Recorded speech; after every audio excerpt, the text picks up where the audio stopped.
Pada video kali ini, saya akan menjelaskan apa itu ekspor-impor, manfaat dari ekspor-impor, prospek ekspor-impor di era zaman digitalisasi, serta hambatan dari ekspor-impor. Ekspor-impor sendiri merupakan kegiatan perdagangan internasional atau perdagangan antar negara. Dalam suatu negara, kegiatan ekspor dan impor mempunyai peranan yang sangat penting dan tentunya erat kaitannya dengan kegiatan ekonomi. Yang pertama ada ekspor. Ekspor adalah kegiatan menjual barang atau jasa ke luar negeri. Aktivitas ekspor biasanya terjadi ketika suatu negara sudah mampu memproduksi barang atau jasa dengan jumlah yang besar dan kebutuhan dalam negeri sudah tercukupi. Kegiatan ekspor yang dilakukan dalam skala besar tentunya akan melibatkan bea cukai sebagai pengawas lalu lintas suatu negara. Yang kedua ada impor. Impor adalah suatu kegiatan pembelian dan pemasukan barang atau jasa atau komoditas dari luar negeri ke dalam negeri secara legal melalui proses perdagangan.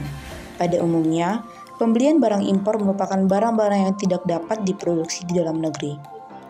Sama seperti kegiatan ekspor tadi, biaya cukai juga diperlukan sebagai proses pendampingan saat kegiatan pengiriman barang impor yang dilakukan dengan skala besar.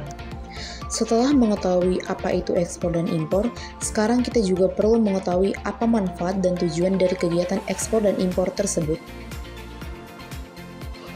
Yang pertama, mengendalikan harga produk. Sebuah negara yang melakukan kegiatan ekspor maupun memanfaatkan overkapasitas pada suatu produk. Dengan begitu, negara tersebut dinilai mampu mengendalikan harga produk ekspor yang terjadi di negaranya. Mengapa? Karena produk dalam negeri tersebut akan memiliki harga yang lebih murah saat mampu diproduksi dengan mudah dan melimpah. Agar negara tersebut mampu mengendalikan harga di pasar, ia melakukan kegiatan ekspor ke negara lain yang lebih membutuhkan produk tersebut. Yang kedua, menambah devisa negara. Nilai kekayaan yang dimiliki oleh suatu negara dalam bentuk mata uang asing disebut devisa. Untuk perkembangan ekonomi suatu negara, aktivitas atau kegiatan ekspor akan memberikan dampak yang positif. Adanya kegiatan ekspor bermanfaat untuk membuka peluang pasar baru di luar negeri. Peluang tersebut akan menumbuhkan perluasan pasar domestik, investasi, dan devisa pada suatu negara. Yang ketiga, menumbuhkan industri dalam negeri. Kegiatan ekspor suatu negara akan melahirkan industri-industri lain yang jauh lebih besar. Permintaan ekspor yang meningkat pada suatu produk akan berdampak langsung pada perkembangan industri dalam suatu negara. Dengan begitu, kegiatan ekspor akan menghasilkan iklim usaha yang lebih kondusif. Kemudian, negara tersebut akan membiasakan dirinya untuk bersaing dengan persaingan yang ketat dalam perdagangan internasional. Yang keempat, memperbanyak lapangan kerja. Kegiatan ekspor secara tidak langsung akan menghadirkan lapangan pekerjaan baru. Dengan begitu, kegiatan ekspor juga turut menekan angka pengangguran. Selain itu, pertumbuhan ekspor di Indonesia akan memunculkan lapangan pekerjaan yang menyebabkan penurunan angka kemiskinan.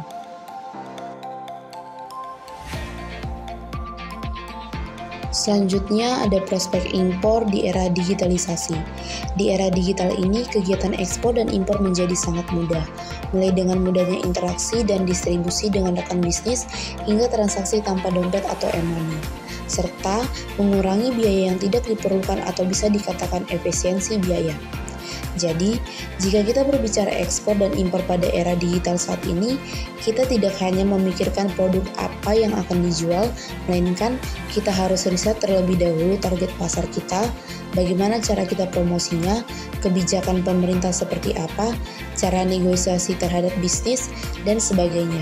Jadi, hal-hal seperti itu yang harus diperhatikan jika produk kita dapat masuk ke suatu negara.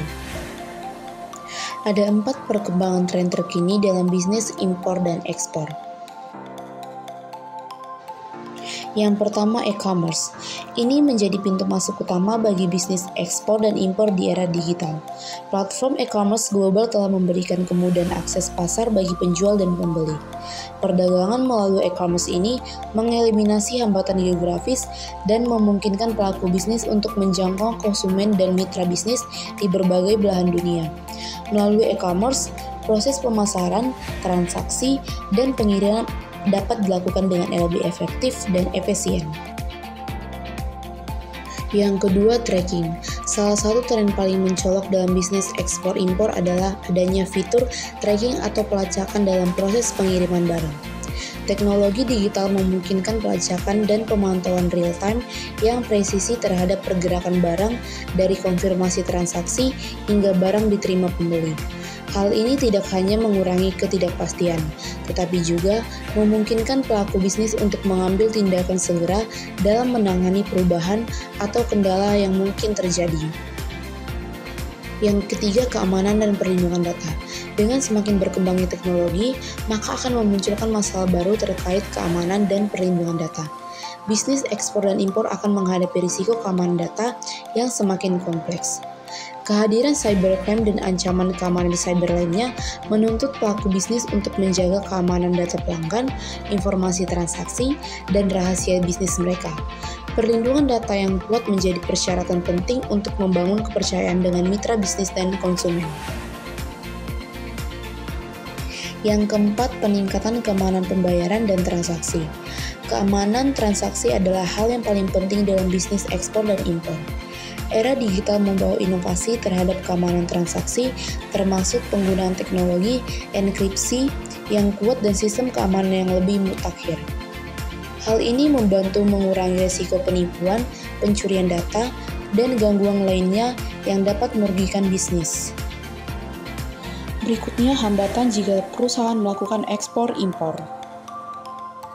Yang pertama ada kebijakan ekonomi dan politik internasional. Setiap negara pasti memiliki suatu kebijakan yang mengatur mengenai produk ekspor supaya tidak mendominasi produk lokal dari negara tersebut. Namun, ini bertentangan dengan kebijakan pasar bebas atau free trade yang telah disepakati secara internasional.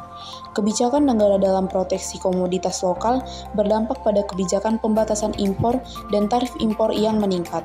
Hal ini tentu merugikan importir karena menyebabkan biaya produksi menjadi naik. Yang kedua ada konflik di negara.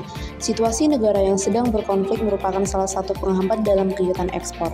Konflik sendiri bisa berupa peperangan, kudeta, kerusuhan, dan demonstrasi yang besar.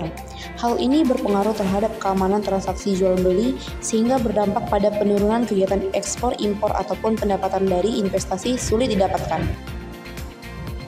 Oleh karena itu, dengan adanya konflik di suatu negara akan memberikan pengaruh yang signifikan terhadap penurunan ekonomi di dalam negeri. Yang ketiga, perbedaan mata uang. Umumnya setiap negara memiliki mata uang yang berbeda, sehingga kegiatan transaksi akan mengalami kesulitan pada saat menukar atau mengkonversi mata uang menjadi alat pembayaran. Namun, hal ini bisa disepakati oleh kedua belah pihak untuk menggunakan mata uang asing lain seperti US dollar atau euro. Yang keempat, rendahnya kualitas sumber daya manusia. Kualitas produk dan kualitas sumber daya manusia berjalan secara beriringan, yang artinya untuk mencapai kualitas produk yang bagus diperlukan sumber daya manusia yang bermutu dan berkualitas. Yang kelima, organisasi satu regional.